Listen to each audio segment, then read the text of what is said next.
Hey, Satanico here once again for Godlovescomics, and I've got another small comic book haul right here. This priority mail package, just a handful of comics. So let's see what we have. Nothing super big, but I think very interesting. But then, of course, I think that because I'm the one that bought them. They feel very well packaged. Oh, they are very well packaged. It's a Gemini mailer inside. That's always great packaging. Anytime someone puts a Gemini mailer in priority mail, always safe. I don't know if you watched the last video where a guy shipped something in bubble wrap, not bubble wrap, but a bubble package and on a sheet of metal. It's just one comic. But I like these because I can reuse them, which is fantastic. So, let's see what we have here. It's a pretty good haul.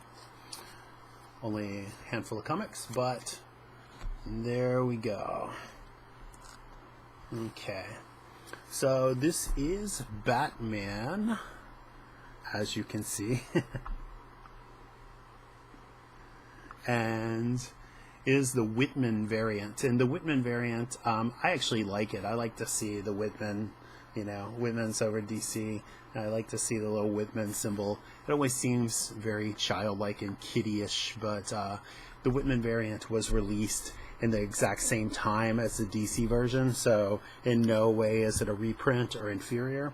I had no intention of buying this, but I was buying from the same seller, when all of these comics were coming up for bid. That was a $3 price tag on it, but I went ahead and bid on it, and I won it for $6.79.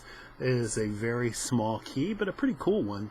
It is the first Lucius Fox, who was played by Morgan Freeman in The Dark Knight.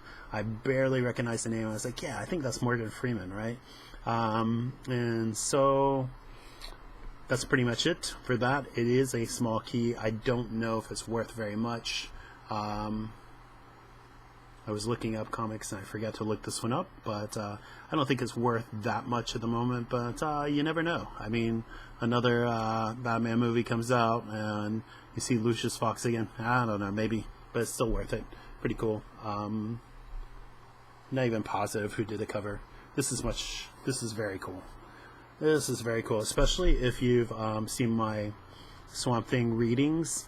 I own the trade paperbacks and the Comixology stuff, so and you're already seeing the next issues. Not a big deal. But now I'm kind of hooked on getting some of the originals and just checking them out, especially in really great condition. I was surprised that Swamp Thing, the Saga of Swamp Thing, I'm not surprised it's a great series and that people want to buy it to read it. I'm just surprised it's become collectible. It was news to me that this was the first prototype of the Justice League Dark. I read the issue on my channel, and it's a fantastic issue with art, by Steve Bissette and John Tolib, and of course it's by Alan Moore. I love the appearances of Deadman, Phantom Stranger, Etrigan the Demon, Spectre. And they actually go to hell, and it's a fantastic issue. Now this actually cost me $17.50, and there was only one copy of this on my comic shop, and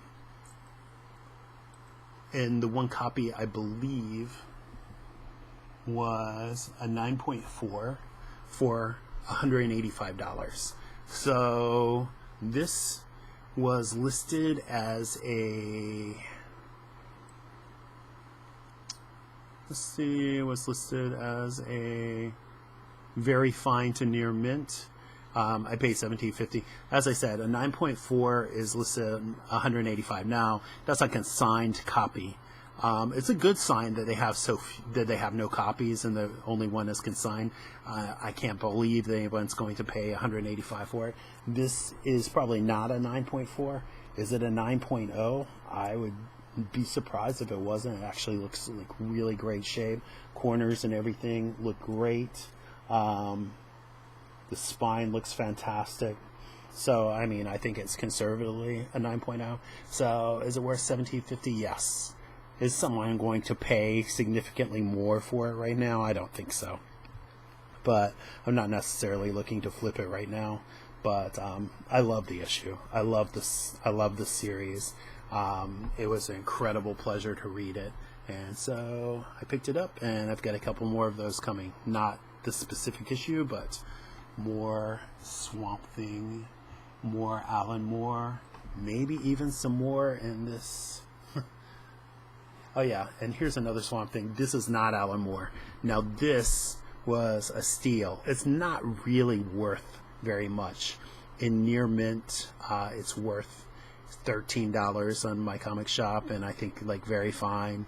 It's, you know, it's worth 8.5. It's only worth about $8. But I actually got it for less than the cover price. So this is what I categorize as an absolute steal, no matter what, just because it looked great. Looked like a great read. I mean, first of all, it's got a Brian Boland cover, and a fantastic cover. Let's see.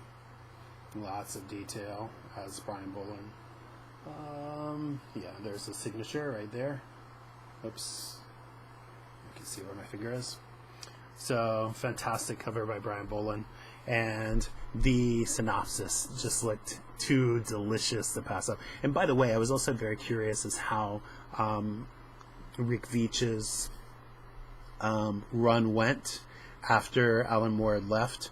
And the gorilla theme is always fun for me. I think Mort Weisinger was the famous DC editor who mandated that there were more gorillas on the cover because he saw like sales figures that said they sold X amount percentage more when they saw gorillas on the cover. So there was a long period where DC slapped gorillas on the cover of everything for a while, which was really fun. But the pencils are by Rick Veitch, the stories by Rick Veitch. Pencils also by Sean McManus, Jim Fern, Stan Walk.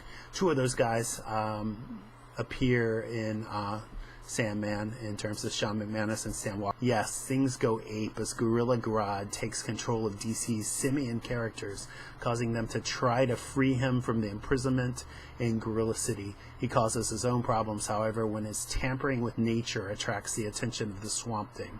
So that already, I don't usually buy comics to read. I'll look through the art, but you know, mainstream comics I don't read that much anymore.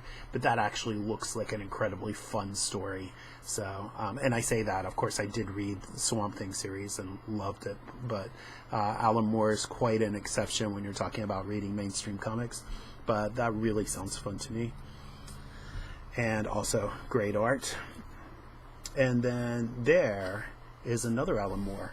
This one surprised me. I saw somebody else with a comic book haul, and they said that they had picked this up, I think, in a dollar bin or something, and they said they were surprised, you know, that it was an Alan Moore issue. And I didn't go on YouTube and start looking for this. Like I said, I saw this. I was bidding on auction comics that were just coming up from the same dealer. And I saw that this issue was in there with Alan Moore, so I was like, oh yeah, I've got to have that. And I got this for $2.80, so again, another steal. Now, on my comic shop, it only sells for $4.80.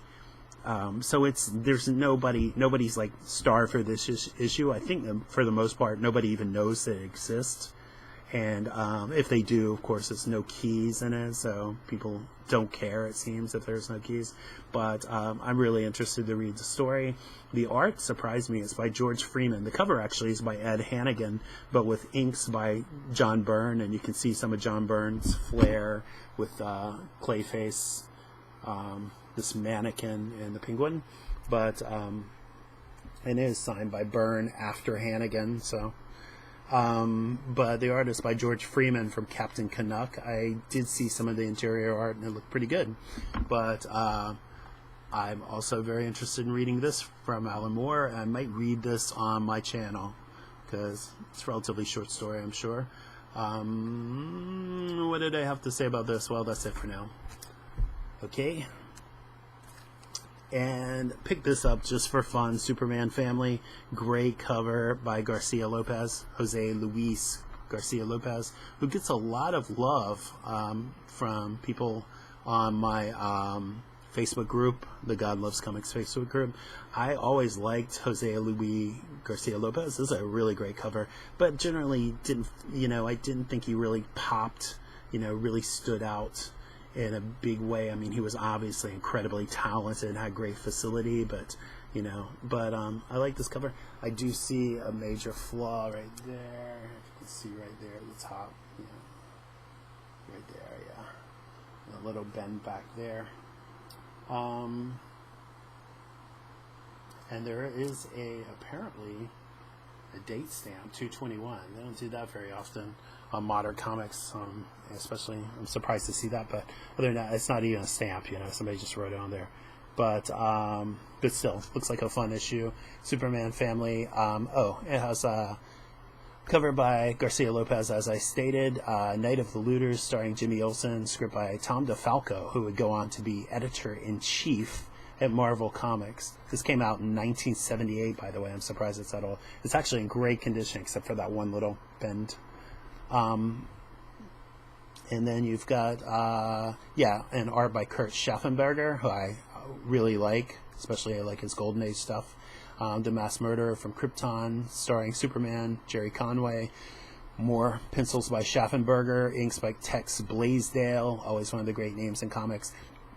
Star Who Loved Lois Lane, DeFalco, Schaffenberger, Blaisdell, second fastest dog in Oregon, starring Crypto. Art by Bob Toomey, script by Bob Toomey, art by Juan Ortiz. And The Crime Lord of Kandor, starring Nightwing and Flamebird, script by Paul Kupperberg, pencils by Ken Landgraf, inks by Romeo Tangal, Memories of Menace, starring Supergirl, script by Jack C. Harris, pencils by Jack Abel, and inks by Frank Giacoia. I think I'm finally pronouncing his name right. I hope I am. But it's always fun to flip through these big fat dollar comics. 84 pages.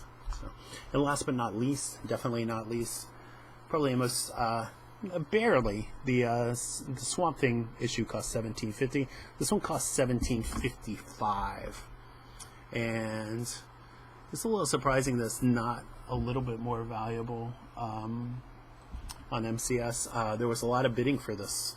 People definitely wanted it. I think Captain Marvel has become a hot property, even the male version of Captain Marvel. Of course, the Jim Starlin run remains beloved by pretty much everyone that was in the Bronze Age. This bag and board is a little small. You can see I would like to center this on a Silver Age board and bag. But great cover. And I got this for $17.55, as I said. I'm not even sure if that's with the shipping came, in terms of, it was like $8 shipping for all of these comics, so they came together. And it says on MCS they have a 7.5 for $28. Then they have a 5.5 for only $11.25. But then they have some crazy prices, 8.0 for $75, another 8.0 for $79. So let's see what we have here. Yeah. Anyway, that's pretty much it. The Thanos appearance, that always adds some value to it. And Avengers, and it had it graded at 9.0. That's the key. So the spine again looks fantastic.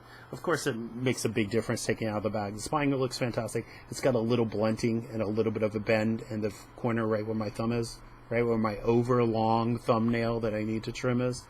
And everything else looks really great. It's a beautiful copy from this era. So for 9.0, it's actually a higher grade than anything that they have on my comic shop, except for I'm sorry, they've got some consigned 9.6, but they've got a consigned 9.6 at $379, and then one that's $124. So that incredible disparity. I don't think the $379 guy's going to be selling his anytime soon. Then they've already got some. They've got a 6.5 that's up for auction, and their auction that's running right now that is a 6.5. It has 5 bids. It's only at $12. But so $17.55. If this is a 9.0, Is it a $30-$40 comic? Probably. Probably not until the next movie comes out and it warms back up, but people are still enjoying this. I see a pretty hot market for Captain Marvel, all things considered, given the current market. Everybody may be broke, but that's it for that comic haul.